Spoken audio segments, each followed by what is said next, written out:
Welcome to the Church of Jesus Christ. Our chapter tonight is Mark 10.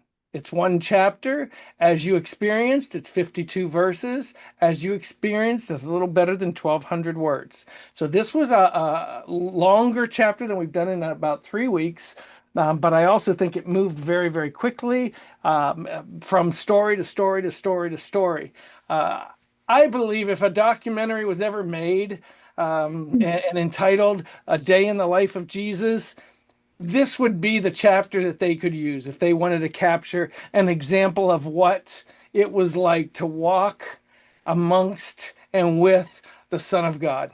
I captured as overviews to what he accomplished on this day as recorded in Mark 10. We learned that he traveled by foot. He did some general teaching about the law. He talked about man's maneuvering in and around the law. He took questions from and answers to the very learned, the Pharisees is who it was. He took questions from and answers to the unlearned. There were people who were among him who were asking very base questions. He defended and blessed those with no voice. In this case, it was children. And so the lesser thans are always taken care of by Jesus Christ. He gave wise counsel in this chapter. He had emotional actions and emotional reactions with the people. He praised God.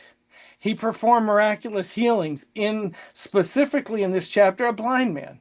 He had some very, very firm talk concerning a subject that was a source of all evil. They that have riches. If you remember, the rich man asked some questions. He had conversations with his 12 disciples about life on earth. He had conversations with his 12 disciples about life in heaven.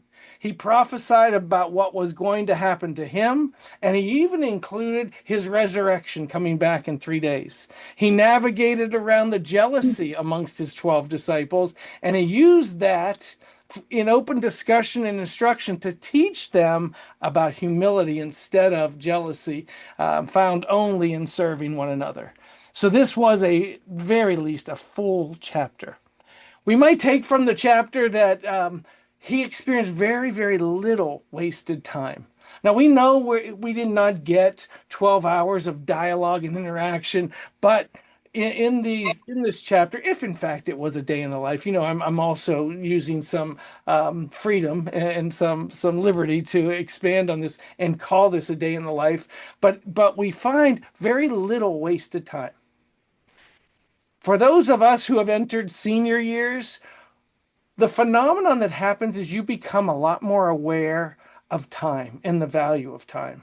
And so I wonder if his particular circumstance, of which he was very aware, his circumstance being that he would have an abbreviated life, how his life would end, why his life would end, what his purpose was, it thrust him quite possibly into such thoughts, and maybe that's why there was very little wasted time. He understood how precious every single moment was.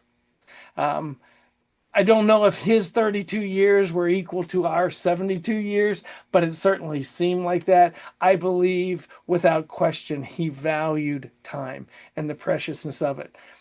Consider the time he was left alone in the city, a bustling city, and they didn't find him wandering aimlessly. They didn't find him crying on a corner, "Where's my mom and dad?" They found him with purpose in the temple teaching at 12 years old. So he always seemed to be completely aware of who he was and what he was, with a value to every moment of life. He valued the beauty and appreciation of what he had. And he also valued and appreciated what others had or didn't have. And so that kept him ready for whatever he was confronted with. And in this day in the life of Jesus, we see that he exhibited his love for life by honoring every single person he came in contact with. Those that may have disappointed him, questions by James and John, maybe, questions by Peter, conversation held. He honored them by giving them his time. He was always present. I don't know if you've had the experience to be with someone who's always looking past you or looking for something more important or something better, and they're not fixed on you. He was always fixed on whoever was in front of him, both the young and the old, both men and women. And in that time, being honoring men or women equally to men was not a common occurrence. So whether man or woman, the healthy and the unhealthy, the believers and the unbelievers, all received his presence, all received his care. The blind man, make note of this, says chapter 10, to my interpretation, make note that the blind man was not the only person who was offered a healing. I believe in this single day, this day in the life of Jesus, he offered to heal more than just the man who was physically blind. He offered the Pharisees a healing from using spiritual things, the law of Moses, for natural deviances to try to trick him, said the word. He offered to heal his disciples in their assumed superiority over who they assumed were inferior to them, only to find that it was the children in their purity that the Lord honored. He offered to heal his disciples, in this case Peter, from his presumed protection from life situations, just because he said, we're following you. Jesus Christ made it clear what following him meant. He offered to heal his disciples from their own fear of the unknown, to share with them his harsh truth. His disciples, James and John, from their self-love, wanting special seats, if you will, and offered to them to adopt instead a selfless love given from God. Rather than man's selfish love, God's selfless love.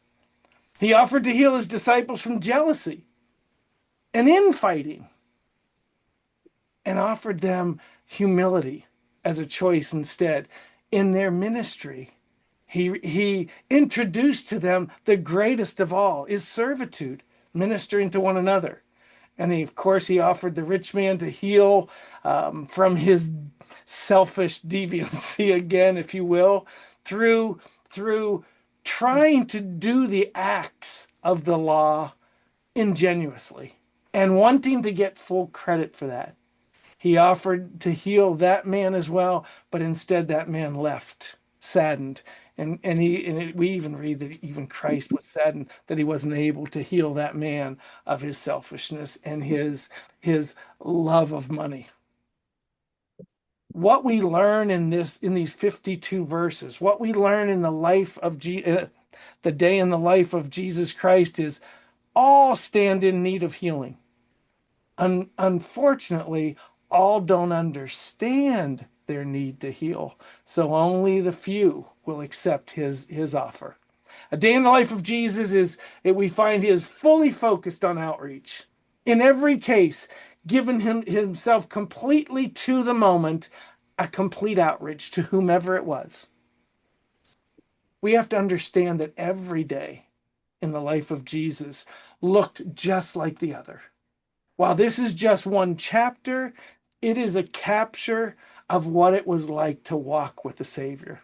He was defined by outreach. He knew all needed him, and sadly, he knew that they didn't know that they needed him. It's not just the physically blind who struggle to see. Many are blinded by pride. Many are blinded by stubbornness. Many are blinded by selfishness. Many are blinded by greed. Many are blinded by low self-esteem. Many are blinded by a narcissistic view of the world. There's many ways that people are blinded. He can heal them all. Those suffering in blindness might be seen by you in a day in the life of you. We have to be aware of those. They're not going to have sticks. They're not going to have dark glasses, but they are going to be stumbling about, if not physically, spiritually, emotionally, mentally. We now have to understand, in the absence of Jesus Christ, his outreach is now found through your outreach. Let us all be as ready as he was.